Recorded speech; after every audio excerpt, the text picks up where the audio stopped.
Narito na ang maiinit na balitang dapat yung tutukan sa One North Central Luzon ngayong Biyernes. Grupong gumagamit ng magandang babae para makapagrenta nga'y arestado sa Pampanga. Estudyante, pinagsusuntok at hinampas ang isa pang estudyante sa Olongapo City. Babae dinukot, ninakawan at inabandona sa Tarlac. At big-time oil price hike na posibleng umabot ng 5 hanggang 12 pesos kada litro nakaamba sa susunod na linggo.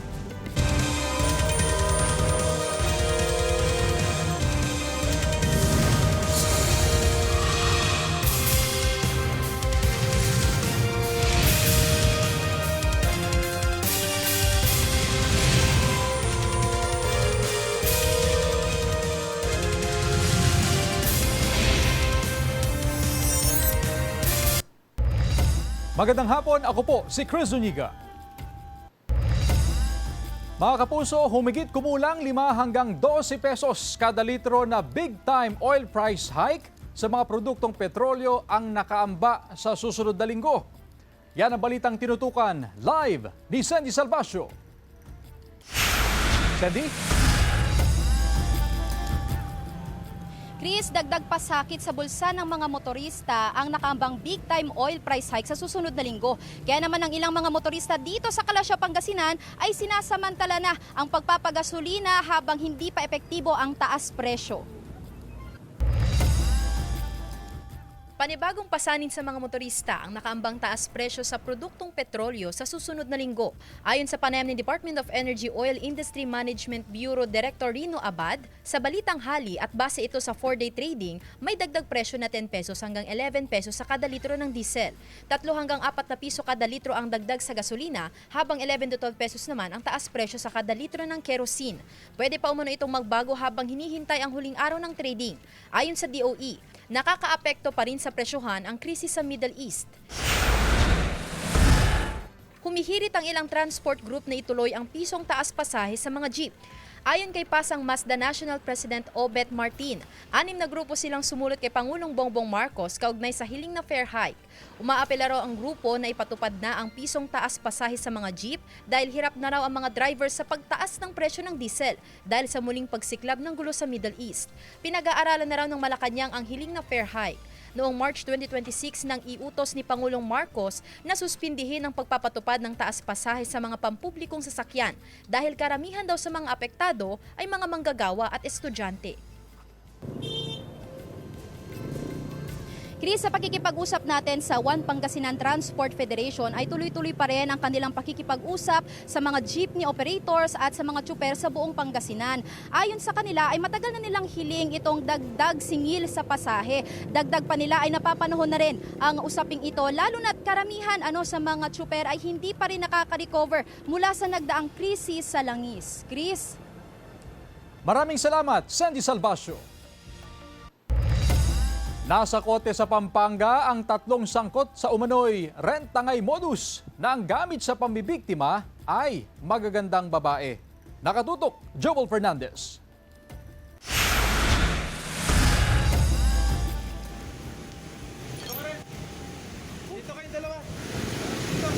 Sa parking lot ng isang commercial establishment sa Angeles City, Pampanga, nadakip ng PNP Highway Patrol Group ang mga sospek na kinabibilangan ng 2 lalaki at 1 babae. Ayon sa HPG, dito raw sana nila ipapasa ang dala nilang kulay pulang 4-door sedan sa nakuha nilang buyer, na hindi nila alam ay undercover police pala. Ang kulay pulang sedan, nirentangay daw ng mga sospek ilang linggo na ang nakalilipas sa biktimang si alias Marco. Nagsaservice daw po siya ng mga Korean foreigners sa Friendship Highway. Pagka ilang araw po, extend po sila ng extend. Doon na po kami na, bakit hindi nila binabalik yung sasakyan? Batay sa investigasyon, ang babaeng sospek na inalyasan ng HPG na si Celeste ang nakipag-deal sa biktima. Ginagamit daw ito talaga ng grupo sa negosasyon dahil bukod sa maitsura, magaling din daw itong mambola. Medyo may pang-akit ba, kumbaga. So, mabilis nilang makukumbinsi itong mga nagpaparenta ng sasakyan. Mabilis daw itong naibenta sa murang halaga gamit ang pekeng papeles. At sa verification pa ng HPG, Sinasabing sangkot din ang mga suspect sa cash-in, cash-out modus na sumisimot ngayon ng laman ng mga e-wallet account sa mga sari-sari store. Ang mga suspect sa CCTV video na ito bini-verify na ng HPG. Maging maingat din po tayo at mapanuri. Kung meron po kayong mga CCTV pwedeng install sa harap ng tindahan upang kung sakali mang matakbuhan kayo ng mga to, meron po tayong mga reference na magagamit sa pag-backtrack. Jewel Fernandez, One North Central Luzon. Caught on cam ang pananakit sa loob ng eskwelahan sa Olongapo City.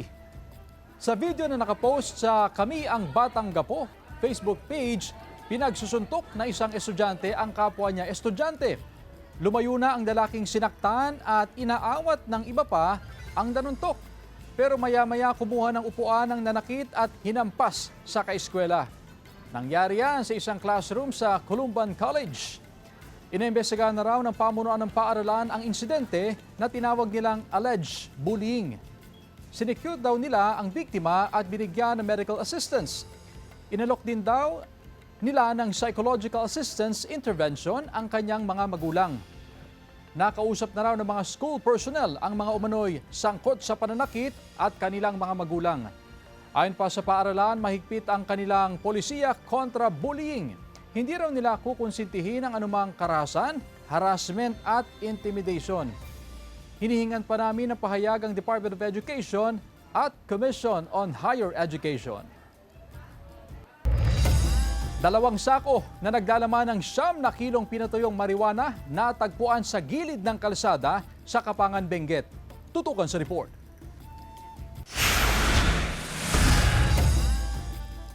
Nadiskubre ng mga kawani ng Cordillera Police ang 2 sako ng marijuana sa tabi ng kalsada habang nagsasagawa ng kanilang mobile patrolling. Nakita nila ito sa Provincial Road sa Barangay Central, Kapangan, Benguet noong Martes. May bigat na 9,000 gramo ang marijuana na nagkakahalaga ng 1,080,000 pesos. Patuloy ang investigasyon ng pulisya para matukoy ang nag-iwan sa mga marijuana. Naaresto naman ang 2 hinihinalang sangkot sa iligal na droga sa buy-bust operation ng mga Dan PNP kagabi noong Miyerkules sa Barangay Bari. Nakumpiska ang 2 plastic sachet na hinihinalang shabu na may bigat na 1 gramo. Nahaharap sa kaukulang kaso ang 2 sospek na wala pang pahayag.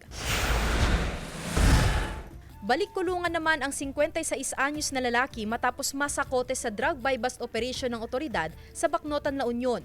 Nakabili ang nagpanggap na pusher buyer ng hinihinalang shabu na nagkakahalaga ng 3,400 pesos.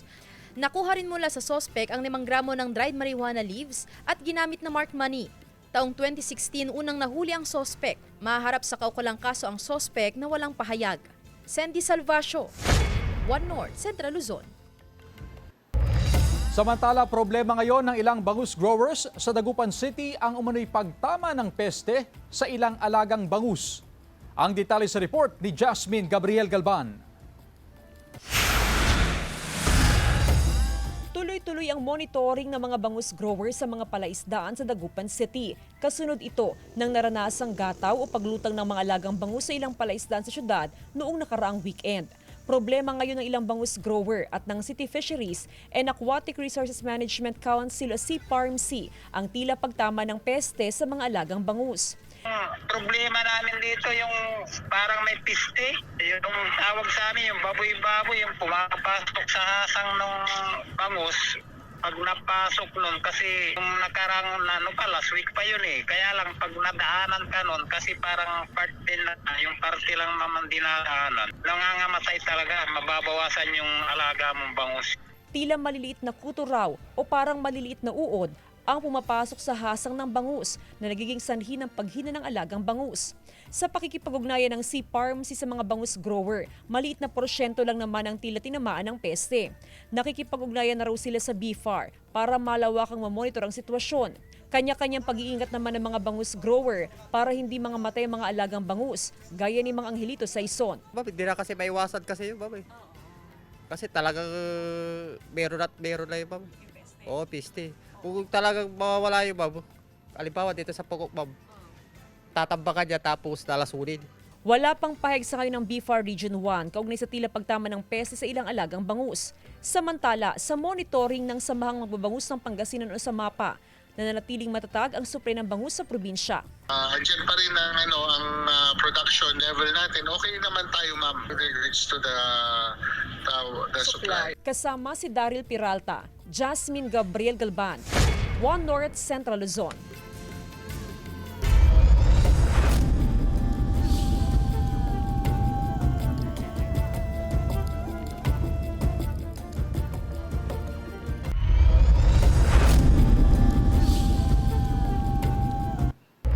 Kritikal ang isang lalaki matapos na pagsasaksakin ng isang kabarangay sa Bangaldan, Pangasinan. Nakaalerto, Sandy Salvacio. Kritikal pa rin sa pagamutan ang 31 anyos na lalaki matapos pagsasaksakin sa isang parking lot sa barangay Barimangaldan, Pangasinan kagabi. Ayon sa ilang residente, magkabarangay ang biktima at sospek at may dati ng alitan. Pati yung tatay niya sinaksak, nakalabas. Yung biktima. May alitan naman sila.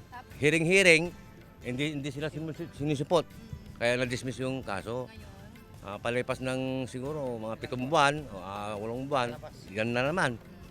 Sinaksak na naman yung anak. Sa investigasyon ng pulisya, pauwi na raw sana ang biktima nang bigla itong undayan ng saksak ng sospek na galing sa inuman. Nag-cause po siya ng multiple wounds sa abdomen, sa back arms at sa ulo po. Ito po yung biktima natin na nakuha po tumakbo at humingi ng tulong sa mga kapitbahay. Incidentally po yung ating mobile patrol po nagpapatrol po sa area at may humingi po ng tulong sa amin. Agad na nagsagawa ng hot pursuit operation ang PNP hanggang sa nahuli ang sospek sa Frianeza Street. Pilit namin na inahanap itong weapon ng suspect na ginamit. Hindi po namin na-recover so far po. Kasalukuyang nasa kustudiya ng Mangaldan Police ang sospek. Tumanggi siyang humarap sa kamera ngunit sinabi nitong nagawa lang ang krimen dahil sa impluwensya ng alak. Ayon sa pulis, may mga nauna ng reklamo laban sa sospek ukol din sa insidente ng pananaksak nito. Talagang wild po siya. At wala siya po kinikilalang tao. Nung nakulong siya dito sa station, hindi na po umaaten yung mga kanyang nasaksak at nagkaroon po ng mga settlement.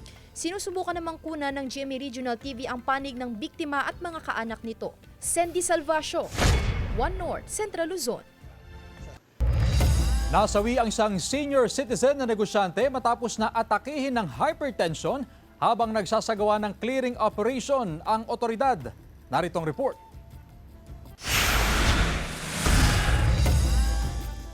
Malalim man at patas na investigasyon. Ito ang kahilingan ng mga kaanak ng 63 anyos na negosyanteng si Chofila Kagiwa na nasawi matapos atakihin ng sakit na hypertension habang nagsagawa ng clearing operation ng otoridad sa kanyang pwesto sa Barangay Lucaw, Dagupan City. Kwento ng mga kaanak, nitong Miyerkules ay nagpunta ang mga opisyal ng barangay sa pwesto ng biktima para sabihan sila na alisin ang mga panindang halaman na nakadisplay na sa kalsada. Hakbang ito ng barangay matapos na makatanggap ng reklamo na ipinadala sa 8888 Citizens Complaint Center sa Malacanang. Huwebes ng umaga, nang muling bumalik ang mga opisyal ng barangay kasama ang mga tauhan ng anti-littering team at poso. Dahil hindi pa naalis ang ilang halaman sa kalsada, sinabi raw ng ilang miyembro ng anti-littering na isasakay na sa truck ang mga ito. Bukod sa 2 garong, meron na rin daw truck na nakastandby sa lugar. Sana kinausap man lang ng mainahon. Pero ang nangyari po kasi may isang truck na dumating. Tapos marami na po silang. Tapos may nagbibideo pa sa kanya. Matapos na matumba ang biktima, wala raw tumulong na buhatin at dalhin sa ospital. Nakita niya na natumba si auntie. Sinabihan niya pa na yung kasama niyong matanda. Kita niya pala dapat itinayo na niya na. Hindi niya na tinayo. Tinawag pa ako. Tinayo kong gano'n na si auntie. Ginaganon ko. Iyan nyo. Uy, patulong naman, gago. Walang tumulong kahit isa. Nandun lang sila, kumpol-kumpol. Masamang loob ng pamilya kung sana raw ay naitakbo agad ang biktima sa ospital na ilang metro lang ang layo sa garden ay posibleng buhay pa ito ngayon. May nakakita sa kanya na barangay tanod na natumba siya. Pero hindi man lang nila inaksyonan agad. Sana tinakbo man lang sa ospital, di ba? Di sana kahit pa paano buhay pa yung nanay ko.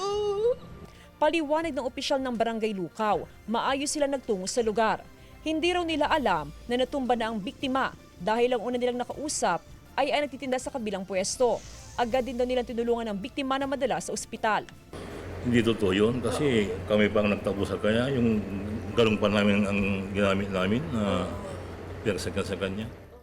Sa Facebook Live ni Dagupan City Mayor Belen Fernandez sa kanyang programang Bantay Dagupan, Sumbungan ng Bayan kahapon, ipinahayag niya ang kanyang pakikiramay sa mga naulila ng biktima. Agad din daw nito ipinatawag at pinagpaliwanag ang mga sangkot sa insidente. Kasunod nito ang pangakong iimbestigahan ng insidente.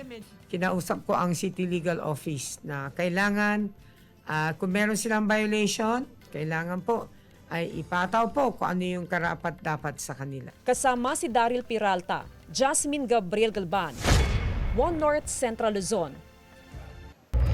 Pansamantalang sinuspende ang klase sa Manawag National High School ngayong araw dahil sa kumalat na malisyosong Facebook post hinggil sa banta ng pamamaril sa isang paaralan na may acronym na MNHS. Agad nakipag-ugnayan ang pamunuan ng paaralan sa otoridad at nagsagawa ng investigasyon upang maberipika ang nakakaalarmang post. Nagsagawa rin ng security assessment sa loob ng paaralan. Sa isinagawang pagberipika, wala namang naitalang untoward incident. Mahigpit ding nagpatupad ng security protocols at may mga pulis na nakabantay sa paaralan. Muling nagpaalala ang PNP sa publiko hinggil sa paggawa at pagpapakalat ng mga ganitong uri ng online threats na may kaakibat na pananagutang kriminal. Galing mismo ang diskresyon ng DepEd kasama po ang approval po ng ating supervisor. So sila po nagpababa na talaga ng order na isuspend ng kanilang klase. Mas maganda na po yung over minsan, lalo na pag ganyang mga threat kaysa naman po yung magkakaproblema at magsisisihan sa huli. No? Lalaking unang pinaghinalaang akyat bahay nahuling naliligo sa loob ng bahay sa Tarlac City. Nakatutok, CJ Torida.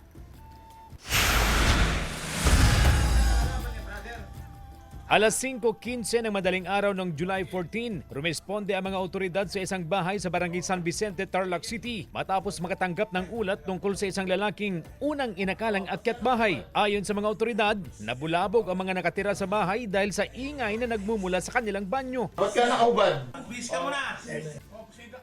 Pagpunta nila sa banyo, nakita nilang isang lalaking naliligo roon. Walang saplot. Pagdating ng mga otoridad, nadatnan pa nila roon ang lalaki kaya agad nilang dinala sa kanilang himpilan. Hindi po nila napansin. Nakita na po nila sa loob ng banyo kaya humingi po ng assistance yung may bahay sa barangay at sa PNP, ma'am. Sa investigasyon ng PNP, hinihinalang may kapansanan sa pag-iisip ang lalaki. Ganito rin daw ang sinasabi ng ilang nakakakilala sa kanya. Dahil dito, hindi na nagsampa ng reklamo ang mga may-ari ng bahay kaugnay sa insidente. Ngunit nito lang Miyerkules, muling inaresto ng mga pulis ang parehong lalaki matapos ireklamo ng umunoy panghihipo sa isang menor de edad na babaeng estudyante. Bali may sinundan po siya mga estudyante, ma'am, na naglalakad pa uwi po. Mga ilang minuto po, ma'am. Binilisan po ng mga estudyante naglalakad. Tapos nandun na po siya sa bahay. Niyakap po siya mahigpit. Tapos hinawakan po yung buttocks niya po. Nasa kustodiya ng Tarlac City Police ang lalaki at nakaharap sa kaukulang reklamo. Kaugnay sa pinakahuling insidenteng kinasangkutan nito, wala pa siyang pahayag. CJ Torida, One North Central Luzon. Mahigit 104,000 na litro ng iba't ibang uri ng petroleum products ang nasabat sa Joint Anti-Smuggling Operation Autoridad sa Dinalupian, Bataan kahapon. Sa paunang entrapment operation, 2 individual ang naaresto matapos umunong maaktuhan nagbebenta ng petroleum products na walang kaukulang lisensya mula sa Department of Energy. Sa isinagawang inspeksyon sa lugar, 6 pang individual ang naaresto. Nadiskubre roon ang mga fuel tanker truck at mga hindi otorisadong imbakan. Nasabat ang mahigit sa 68,000 liters ng diesel, 20,000 liters ng unleaded gasoline, 7,600 liters ng premium gasoline at 8,800 liters ng ethanol. Nasamsam din ang 4 na fuel tanker truck, isang electric pump at ilang delivery documents na sinasabing may kaugnayan sa umunoy iligal na operasyon. Nagpapatuloy ang investigasyon ng mga otoridad. Maharap sa kaukulang kaso ang mga naarestong sospek na wala pang pahayag. Narito na ang Ratsyada Balita.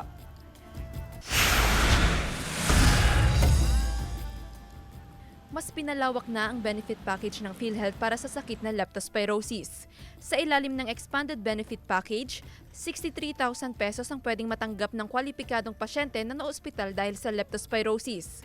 170,000 pesos naman kung kinakailangan mag-hemodialysis at 230,000 pesos kung peritoneal dialysis. posibleng umabot hanggang mahigit 400,000 pesos ang benepisyo kung kinakailangan pa ng mas matinding gamutan. Itinaas ng GSIS o Government Service Insurance System ng hanggang 50,000 pesos ang kanilang funeral benefit. Ayon sa GSIS, para ito sa mga kwalipikado nilang member at pensioner at naitalang namatay simula July 13. Sakop ng benepisyong ito ang mga qualified active members ng GSIS, maging ang mga nagretiro kahit wala pa sa pensionable age. Basta't hindi bababa sa 2 taon nagtrabaho sa gobyerno. One-time payment daw ang funeral benefit na mula 30,000 pesos hanggang 50,000 pesos. Nagsimula na ang rollout ng expanded first 1,000 days cash grant package ng Department of Social Welfare and Development para sa mga kwalipikadong benepisyaryo ng Pantawid Pamilyang Pilipino Program o 4Ps. Mula sa 350 pesos, nasa 750 pesos na ang buwan ng benepisyo. Layo nitong palakasin ang suporta sa kalusugan at pangangailangan ng mga ina at ng mga bagong silang na sanggol sa first 1,000 days ng kanyang buhay. Inaasahang mahigit 180,000 beneficiaries ang matutulungan ng expanded cash grant package sa buong bansa ngayong 2026. Joel Fernandez, One North Central Luzon.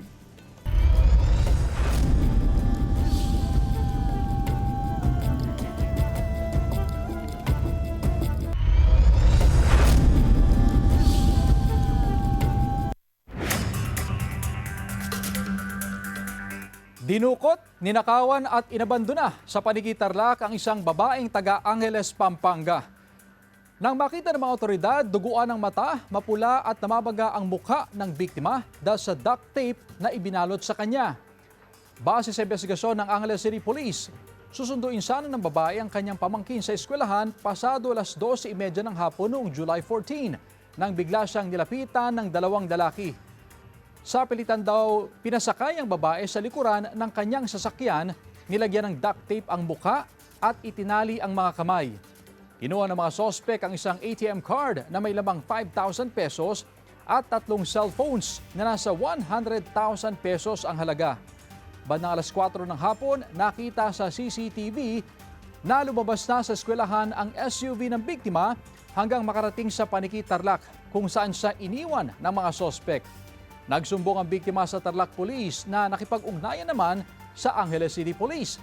Sa follow-up operation, naaresto ang isa sa mga sospek na kakilala pala ng biktima.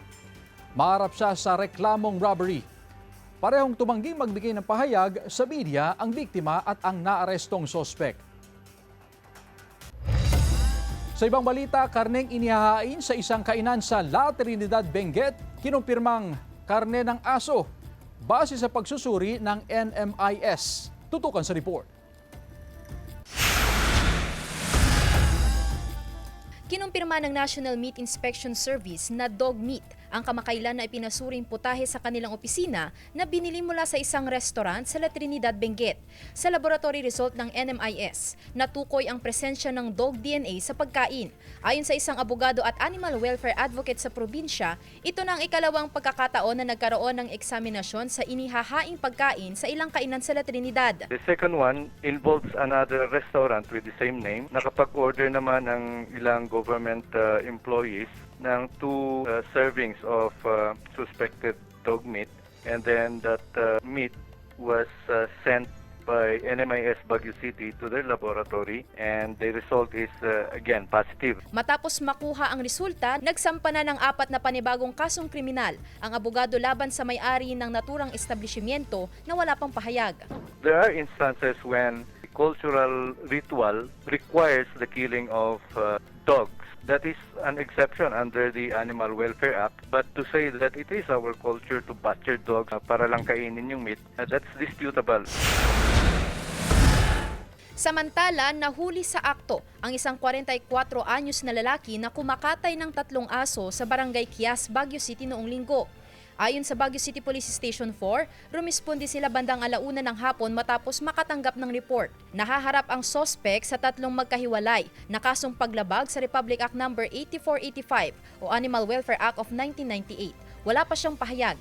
Sandy Salvacio, One North, Central Luzon. Nahukay ng PNP at mga sundalo ang umano'y ibinaon ng mga rebelde na iba't ibang uri ng baril, bala, magazines at pampasabog sa bulubunduking bahagi ng Kawayan City, Isabela. Nakuha nila impormasyon mula sa dating rebelde, kaya tinungo ng otoridad ng lugar at dito nakumpirmang may mga ibinaon na mga gamit pandigma. May mga nakuha ring non-explosive items. Walang mga taong inabutan sa lugar. Nasa pangalaga ng otoridad ang mga nakuhang mga gamit para sa tamang disposisyon.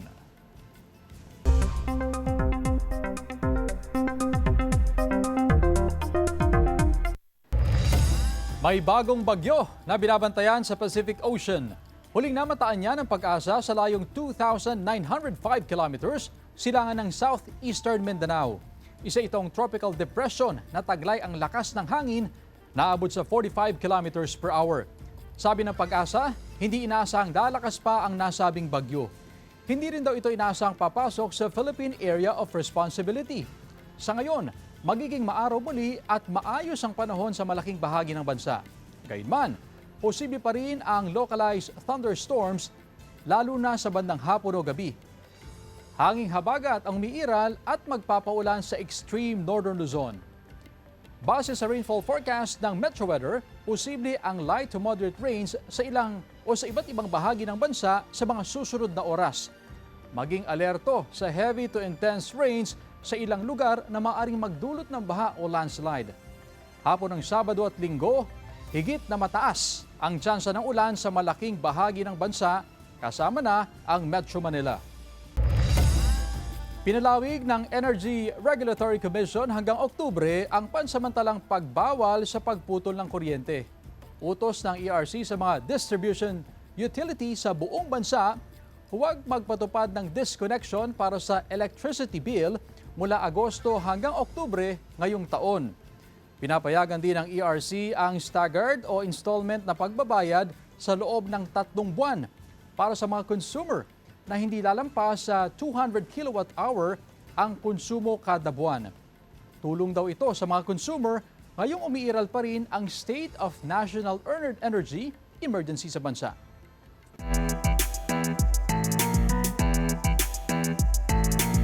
Mga kapuso, Yeng Constantino at Glock 9, bagong coaches na makakasama ni Julian San Jose sa newest season ng The Voice Kids. Tunghayan sa report. It's a new season with a new set of coaches para sa The Voice Kids. Makakasama na nagbabalik na The Voice coach na si Julian San Jose, sina pop rock royalty Yeng Constantino at Pinoy rapper Glock 9. Sabi ni Yeng, looking forward na siya to start her very first project sa Kapuso Network. Tick off her bucket list daw ang opportunity na ito. Si Glock 9 naman excited na makapag-share at matuturin mula sa aspiring young singers. Isang kwento ng pamilya ang hatid ng bagong episode ng real-life drama anthology na Magpakailanman. Ang episode na ang katatagan ng isang ina ay tungkol sa isang nanay na ipaglalaban ang karapatan ng kanyang anak na may autism spectrum disorder at nabuntis ang kanyang girlfriend. Abangan sina Angelo De Leon, Jake Vargas, Ina De Belen at Elizabeth Oropesa sa brand new episode ng Magpakailanman bukas, 8:15 PM dito lang sa GMA.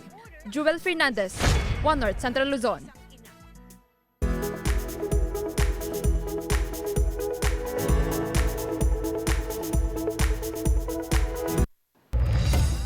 Samantala, mapapanood niyo po ang episode na ito at iba pang pinakahuling lokal na balita sa official website ng GMA Regional TV, www.gmaregionaltv.com.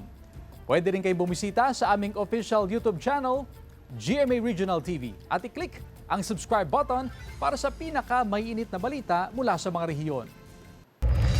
At yan ang mga pinakamalaki at pinakahuling balita sa Hilaga at Gitnang Luzon. Maraming salamat mga kapuso, pati na ang mga kapuso natin abroad. Ako po si Chris Zuniga. Kami, ang GMA Regional TV, One North Central Luzon. Walang kinikilingan, walang pinoprotektahan. Noon at ngayon, serbisyong totoo.